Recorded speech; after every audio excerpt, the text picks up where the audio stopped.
Drahý môj Bože a Pane, Otecko môj drahý nebeský, aj Pane Ježišu Kriste Elohim, ďakujem Ti, Pane drahý, za Tvoj šabat, ďakujem Ti za Tvoj odpočinok, že si môžem v Tebe odpočinúť, byť s Tebou, chváliť ťa, velebiť ťa so všetkými anielmi, že sa môžem nechávať vyučovať, premieňať Tvojim slovom, nielen logosom, ale aj rémou, Pane, pretože Ty nás vťahuješ do svojho zjaveného slova, halelúja. Ty dávaš výklad, Ty dávaš svetlo a týmto svetlom chceš skrze nás aj osvietiť všetky národy a všetky pokolenia tejto zeme. Ďakujem Ti, drahý môj Pane, za Tvoj úžasný plán spasenia a vykúpenia v Ježišovi Kristovi. A ďakujem Ti, že Ty máš na každý deň pre nás svoje cesty a Ty nás vedieš od slávy do slávy, od víťazstva k víťazstvu a na konci našej cesty a nášho putovania nás čaká koruna víťazstva, ktorá je znamením toho, že budeme môcť s Tebou sedieť spolu na Tvojom tróne. Tak Ti ďakujeme za to, že môžeme už tu na zemi s Tebou spolupracovať a chválime a vyvyšujeme Tvoje meno. A dostatočne ani slovami sa nedá vyjadriť vďačnosť, ktorú prežívame, chvála, ktorú Ti chceme vzdať a takisto aj radosť, ktorú môžeme v Tvojom duchu prežívať a žiť skrze ňu. Ďaká Ti v tom úžasnom a predrahom mene Ježiš, drahý nebeský Otecko. Halelúja. Amen. Takže predmetom nášho štúdia bude na dnes Žalm 25 a budem ho čítať viac menej v prítomnom priebehovom čase, aby nám bol bližší, aby sme ho vedeli lepšie uchopiť. A budem to čítať bez tých hebrejských slov, ale v bet, gmail, dalet, prečítam to bez toho, dobre? Dúfam, že to nebude nikomu vadiť. Takže od verša 1. Žalm Dávidov, Žalm 25. K Tebe, ó Jehovahu, pozdvihujem svoju dušu. Môj Bože, na Teba sa nadejem. Nie som zahanbený. Neplesajú moji nepriatelia nado mnou. A tak sa nehanbí nikto z tých, ktorí očakávajú na Teba. Hanbia sa tí, ktorí neverne robia bez príčiny. Dávaš mi znať, ó Jehovahu, svoje cesty.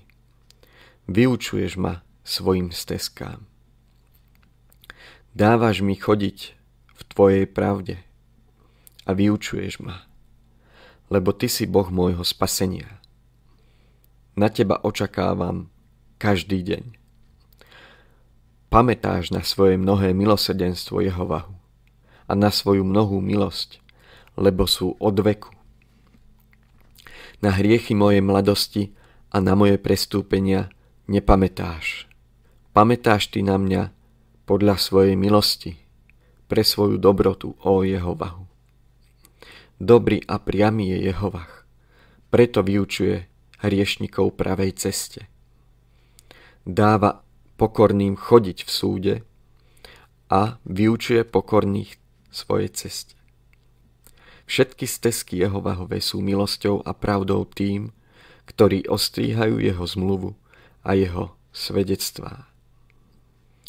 Pre svoje meno Jehovahu odpúšťaš moju neprávosť, lebo je veľká.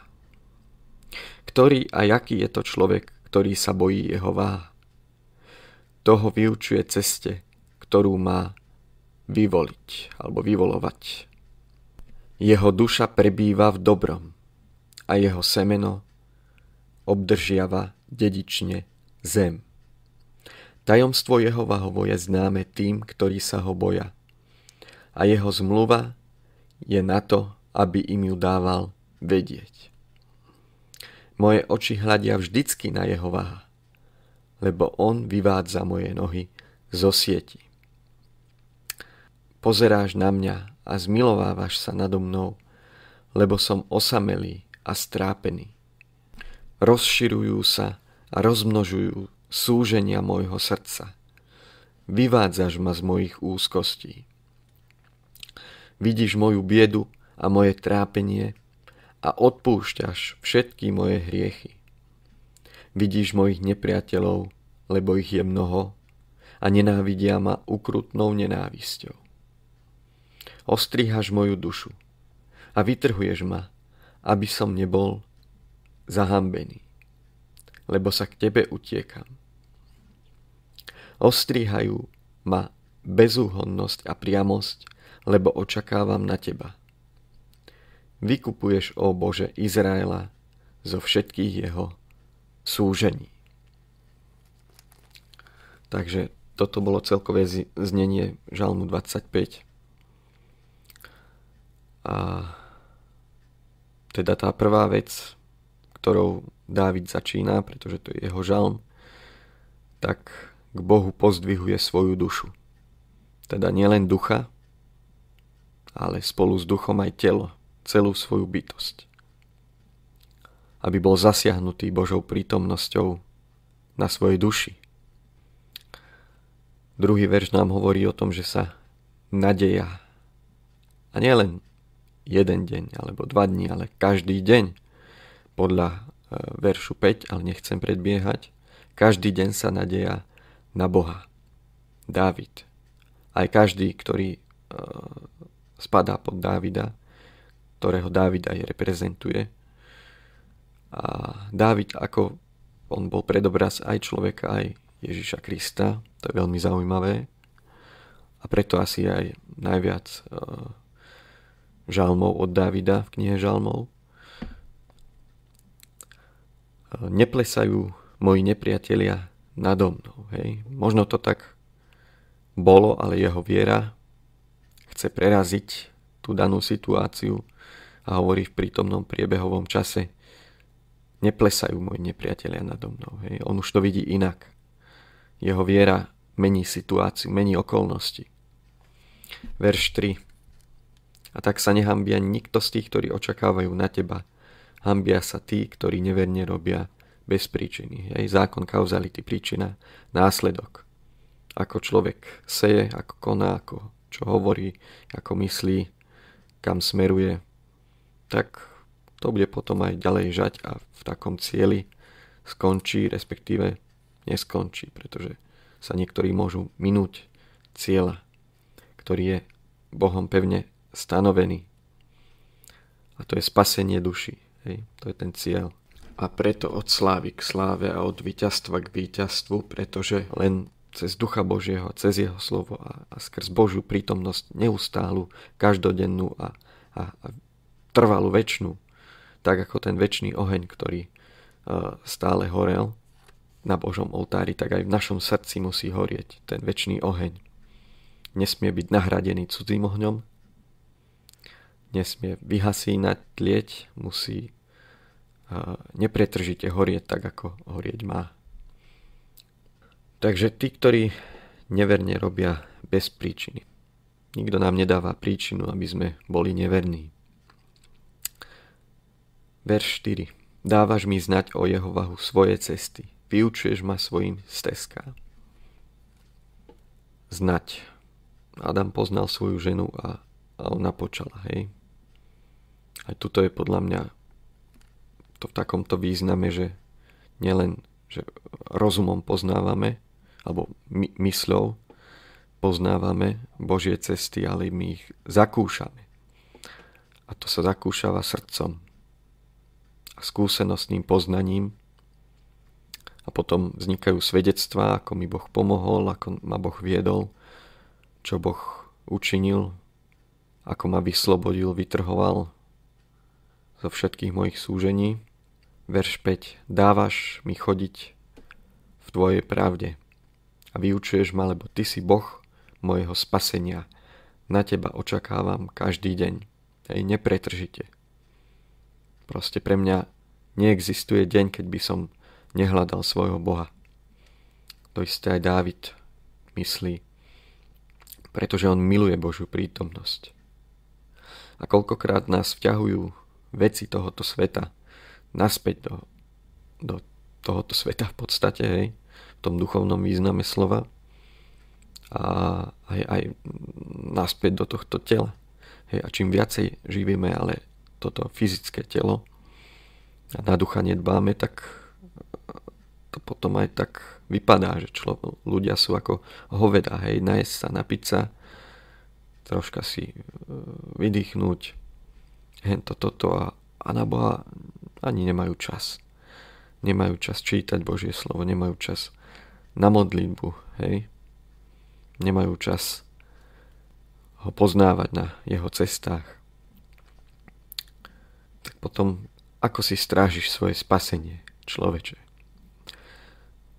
Verš 6. Pamätáš na svoje mnohé milosrdenstvo Jehova a na svoju mnohú milosť, lebo sú od veku.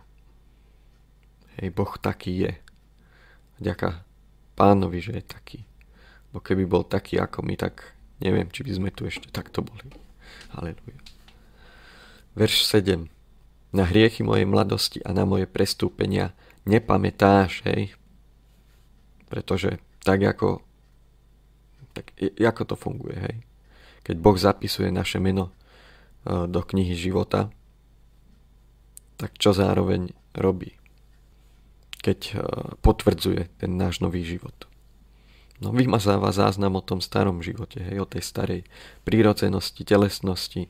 Ak samozrejme sme v tom není a to utekáme a žijeme v duchu.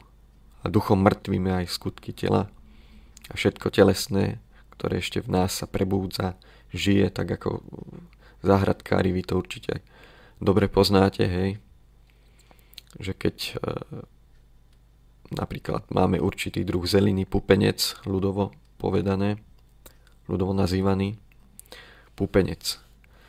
A vy ho môžete vytrhnúť, koľko sa vám podarí, hej, rukou, a vytrhnete aj koreň, kusisko koreňu, možno aj 30 cm, ale ono to má veľmi hlboké korene, až do 3 metrov môže mať.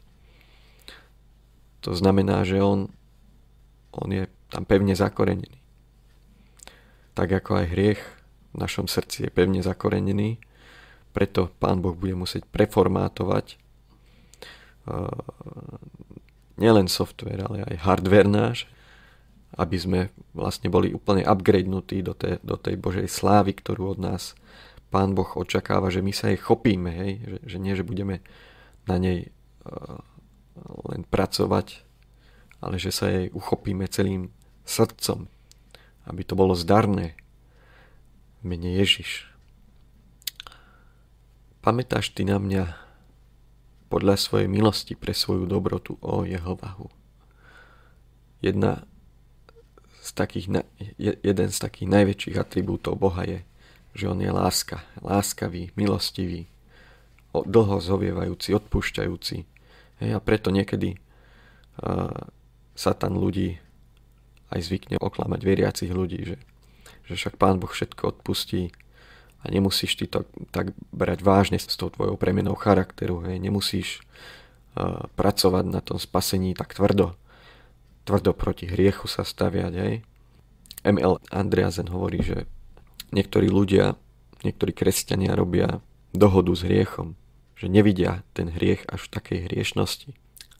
Ale tu Dávid práve že vyznáva, že on je tiež hriešnik, povie to síce nepriamo, ale vyznáva to, ale takisto dáva aj východisko z toho, verš 8. Dobrý a priamy je Jehovah, preto vyučuje hriešnikov pravej ceste. Hej, hriešnikov vyučuje. Na čo by vyučoval svätých? Hej, tí sú v poriadku, ale je tu na zemi niekto tak v poriadku, že už nepotrebuje poučenie, už nepotrebuje káznenie, už nepotrebuje Božie slovo. Nikto taký tu není na zemi tak dokonalý, že už by nepotreboval rast, že už by nepotreboval tie ďalšie stupne, hej, od slávy k sláve a stále vyšší level. Pretože aj duch prorocký hovorí, že my budeme neustále rásť. Neustále budeme poznávať tie Božie cesty. A sú rôzne oblasti.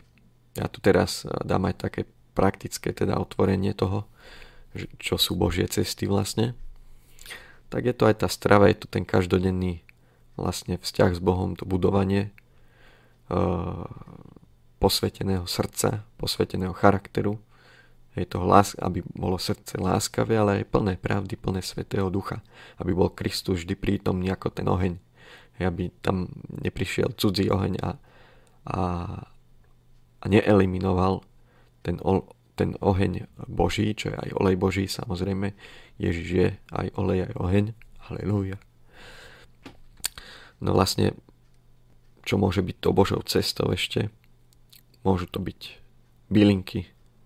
Dnešný svet, aj vládca tohoto sveta, boh tohoto sveta, Lucifer, už padlý, teda Satan, ponúka ľuďom tiež produkty určité, hej, a na základe toho, keď aj nevidíme, alebo nedopnú nám niektoré veci, že čo sú u Boha, že aj toto Boh má, aj toto, tak sa pozrite aj na tú druhú stranu, sem tam, čo Satan ponúka, a tak ešte dojdete na ďalšie veci, čo vlastne Boh má o svojom depozite.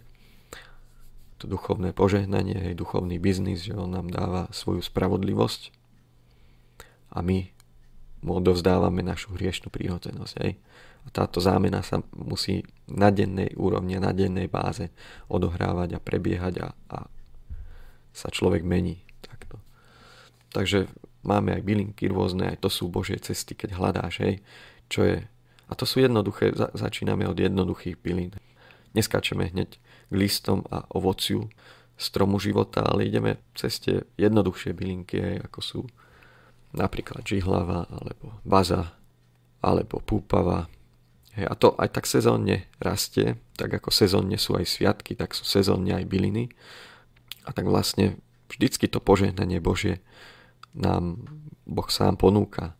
Hej, prídi, teraz sú otvorené dvere, a on dáva otvorené dvere, hej, a každý deň sú otvorené dvere, ale niekedy sú aj také špeciálnejšie dvere otvorené, hej, že poď, že máš to len teraz a tu, a keď to minieš, tak žiaľ, minieš to požehnanie, ktoré si mohol obdržať, do ktorého si sa mohol ponoriť, hej, ten olej, ktorý ťa mohol pomazať a ktorom si sa mohol, tak povediac, hej, aj kúpať doslova v tom pomazaní. A tak ako hovorí aj jeden kazateľ, že to, že ešte máš olej, to neznamená, že si pomazaný. Niekto na teba môže liať aj litry oleja, ale to nemusí ešte znamenať, že si pomazaný aj od Ducha Božieho. Môže to znamenať len, že si mastný. Nie, že máš aj Ducha Božieho, ale samozrejme ten, kto má Ducha Božieho, musí byť jeho. Amen. Halelúja. A to, aby sme sa uchovali Božími deťmi, hej, aby sme sa nepodobali Satanovi, hej, aby sme neboli poloviční, laodicejskí, tak musíme niečo preto každodenne aj robiť. My sme to spasenie obdržali od Krista, tá milosť udelená, ale potom milosť pripočítaná, a to už ty tam, každý jeden človek, ty, ja, my, to už závisí od nás, ako chodíme po tých Božích cestách, hej. A tie požehnania, ako načerpávame, hej. A keď máme deravú cisternu, deravú dušu, niekde je defekt, no tak samozrejme, keď aj sa až povrch naplníš Božím olejom, ale máš niekde dieru, niekde defekt, no tak nečakaj, že budeš stále v pomazaní, nečakaj, že budeš stále v tej sláve Božej. Musíš si dať veci do poriadku a potom, haleluja, znova k prameňu, znova k oleju a naplníš sa až tak, že preteká, že to preteká na tých druhých, na tento svet, že to tečie, že oni vidia Božiu slávu, že vidia na tebe, že si ty listom Kristovým, písaný Božím duchom, plný Ježiša Krista. Hej, a nemusia to hneď prijať. Ani neočakávam, že to väčšina ľudí hneď príjme. Sú takí, vďaka Bohu za nich. Aj nám dávajú takú radosť, hej, že niekedy človek už si povie, že toto už som z toho hotový, že každý deň bojujem, každý deň, lebo nie je to len o tej radosti, hej.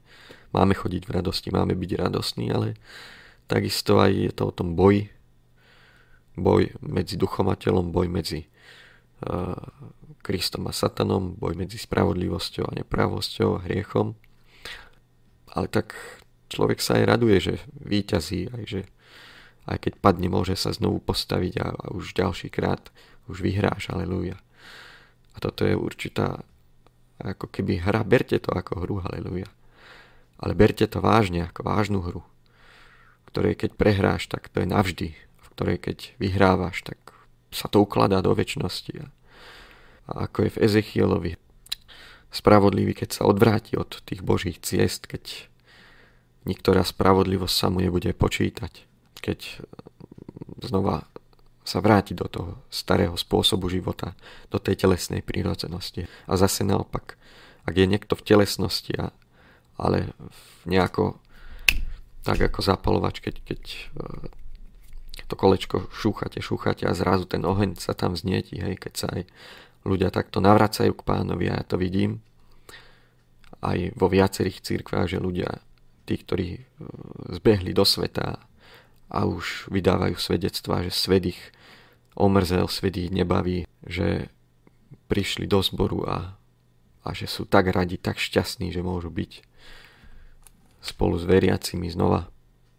Tak ja hovorím halelúja na toto. Ale poďme ďalej, lebo už som troška odbočil. Takže tie Božie cesty. Čo ešte? No poďme ďalej. Verš 9. Dáva pokorným chodiť v súde a vyučuje pokorných svojej ceste.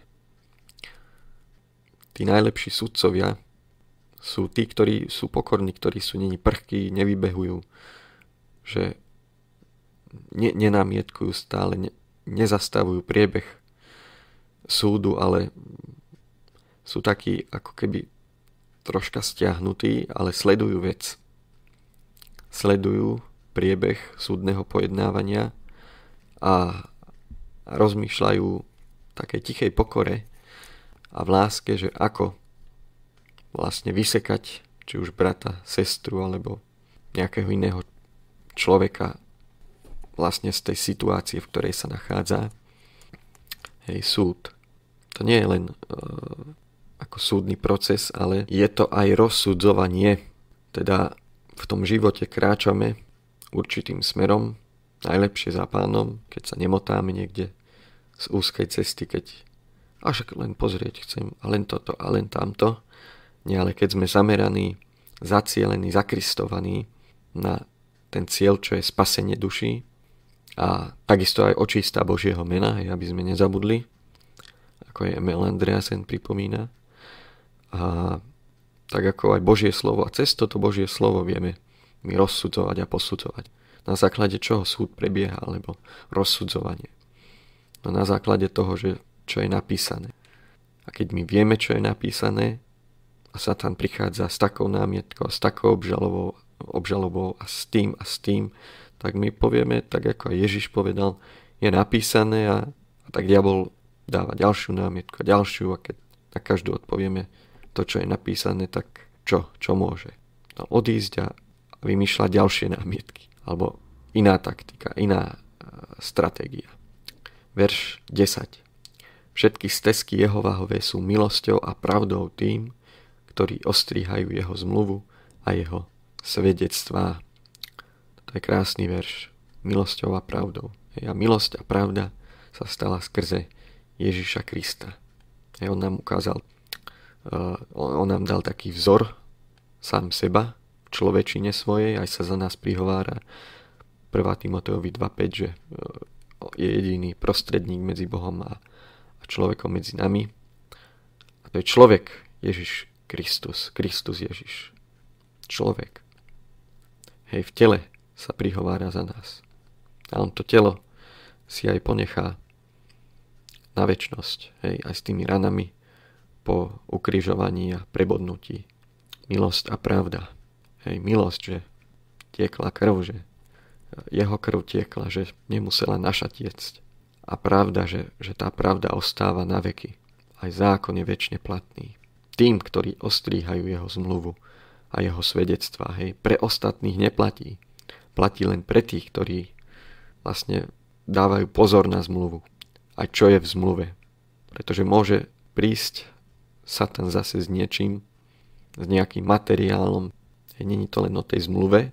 Zmluva to je písomnosť, ale táto zmluva to je taký typ zmluvy, čo sa dá aj do srdca napísať. A práve o toto Bohu ide. A jeho svedectvá. Tak tie svedectvá, to je to prvotné, čo sa ľuďom zapíše do srdca. Za to, keď niektorí robíte misie, evangelizácie, oslovujete ľudí na ulici, v mestách, na dedinách, alebo cez nejaký program, cez zdravotnú reformu, alebo cez proroctva, alebo cez odovzdávanie, výstavu kníh, rôzne metódy, vozíček na kolečkách a také veci, tak práve cez tieto svedectvá, že čo sme s Bohom prežili, čo ako nám Boh pomáhal, a nielen minulý čas, ale ako nám pomáha, ako nás vedie, ako sme si mohli prejsť cez rôzne veci, prechádzame cez rôzne veci, cez rôzne ťažkosti, komplikácie, možno aj cez choroby niekedy, ktoré môžu prísť, pretože sme v tele. A nie je to len o tom, že by si človek nedával pozor, ale aj o tom, že sa to môže stať kdekomu, tak jak aj Jobovi. A nemusí to mať príčinu hriechu, nemusí to mať príčinu neprávosť, že by človek vybočoval z Božích ciest.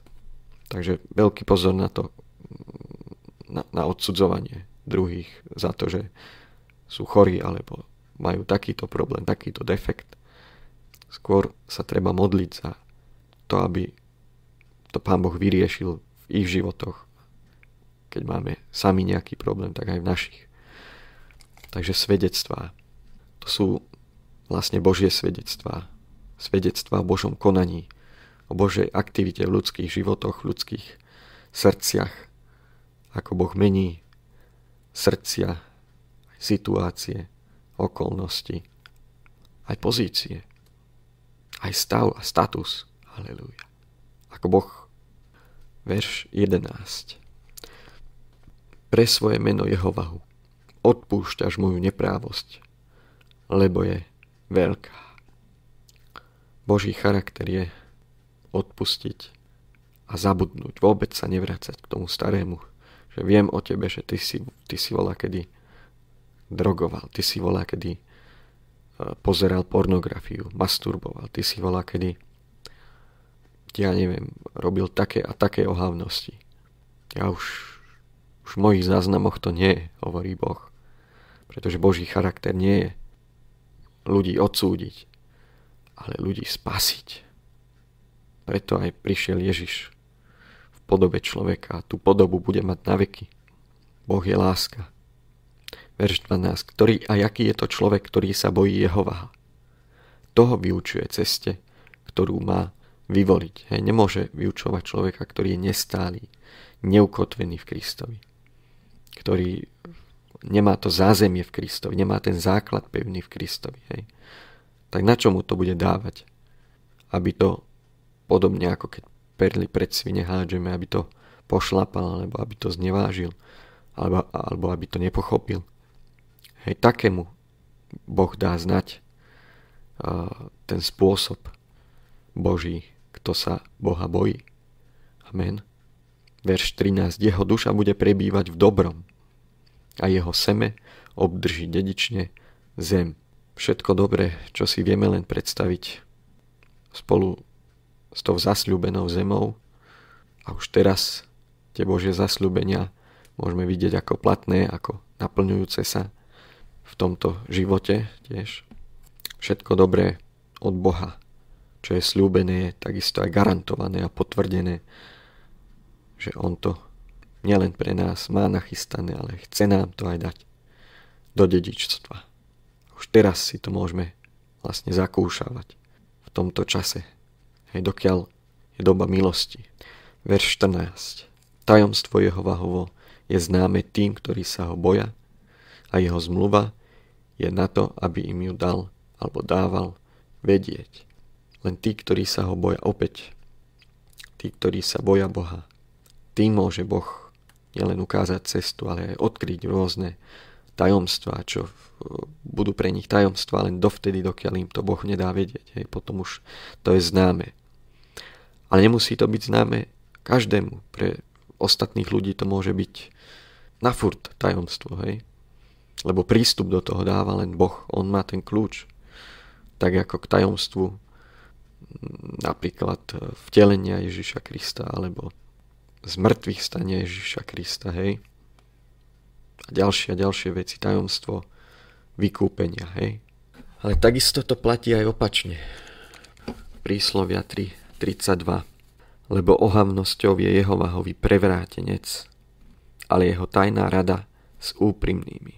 Hej, takže to není len o tajomstve, ale aj o tom, že Boh má akúsi poradu. A on volá aj svojich svätých na radu. Aj v Jobovi sa na začiatku píše, hej, že bola porada.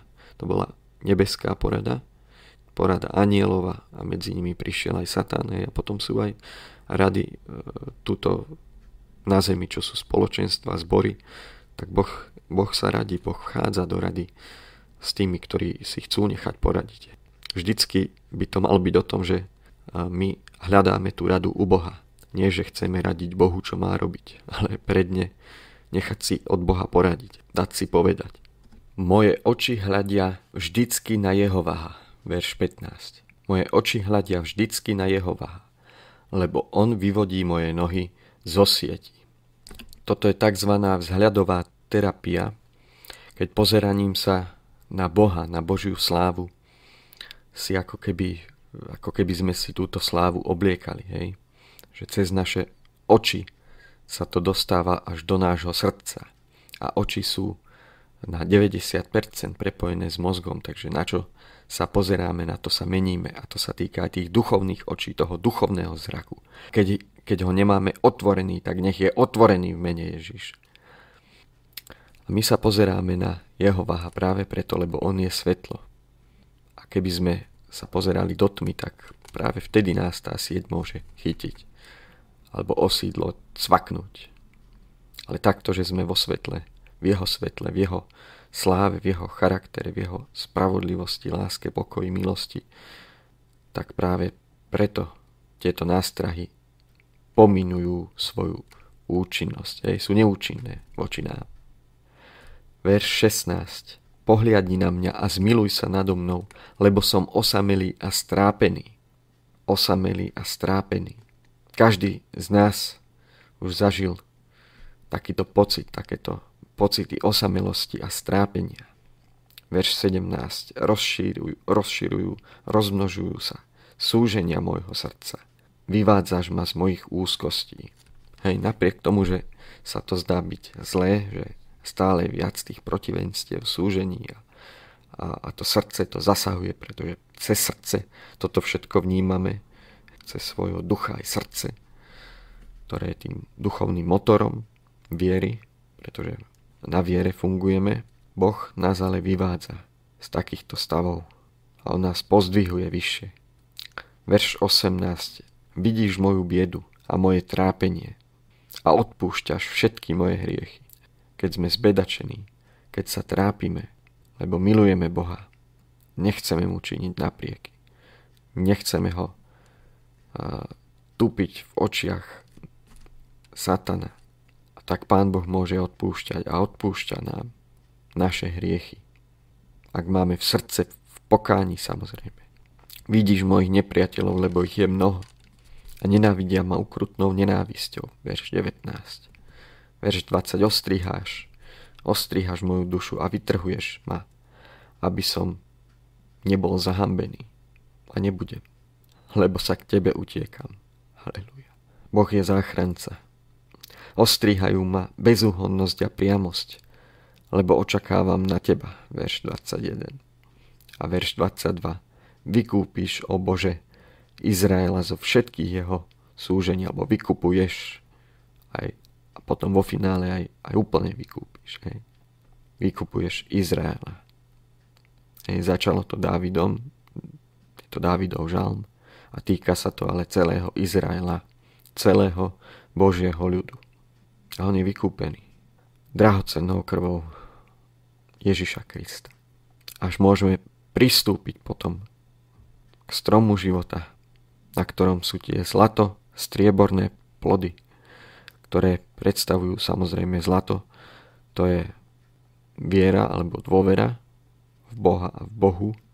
Pistis, grécky, dôvera v Bohu, ktorá bola narušená zjedením iného ovocia, z iného stromu, z zakázaného stromu.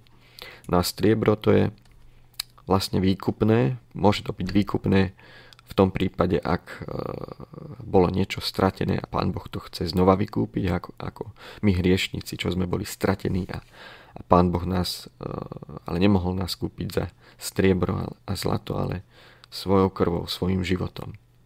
Ale pred tým pádom do hriechu, keďže ten strom života bol ešte pred pádom do hriechu a ten sa nezmenil. To boli, budú, aj sú zlato-strieborné plody, tak to striebro pred pádom do hriechu znamená vlastníctvo, že Boh nás vlastnil v tej dôvere, hej, že sme žili s Bohom a Boh nás vlastnil, hej, ako Adam a Eva.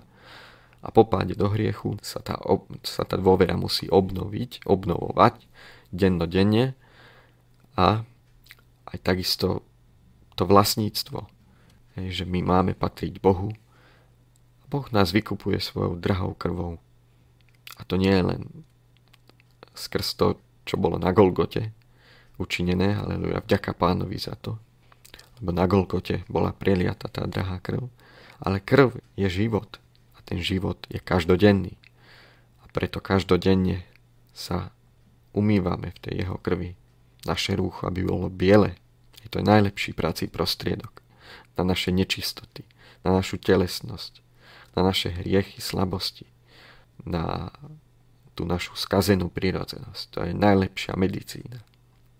Jeho krv, jeho život, jeho dobrá, láskavá povaha, lebo on je, ktorý je. Som, ktorý som, ako povedal Mojžišovi. Ukážem ti svoju dobrotu. Halleluja. Pamätáš ty na mňa podľa svojej milosti pre svoju dobrotu, ó Jehova. A týmto to ukončujem a ste požehnaní, ste vyslobodení, halleluja. Zo svojej slabozrakosti duchovnej ste vyslobodení. Zo svojej úzkosti ste vyslobodení. Keď počúvate jeho slovo, keď vás zasahuje ten Boží meč, keď rozseká vaše povrazy, nedôvery, úzkosti, strachu, telesnosti. Meč je na to, aby v prvom rade obraňoval, nie aby sa ním útočilo. A Božie slovo je tiež také isté. Amen.